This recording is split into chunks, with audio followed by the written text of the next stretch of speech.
In today's video, I'm going to teach you how to insert and crop an image in your document or presentation seamlessly. Whether you're working on a school project, a professional presentation, or just organizing your personal files, knowing how to manage images is an essential skill. Let's dive right in.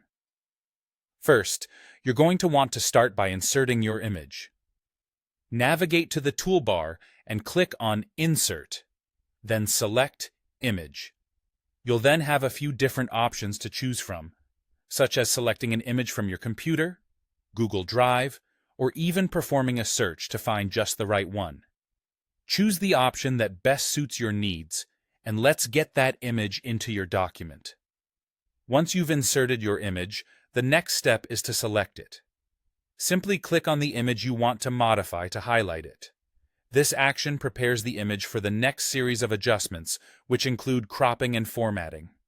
Now, you'll want to crop your image to ensure it fits perfectly within your layout. Look for the crop image icon located in the toolbar at the top of your workspace. Clicking this icon will activate the crop mode. Alternatively, you can double-click the image. Both methods will cause the crop handles, which are small black lines or squares, to appear around the edges of your image. These crop handles are what you'll use to trim your image. Let's go ahead and use these handles.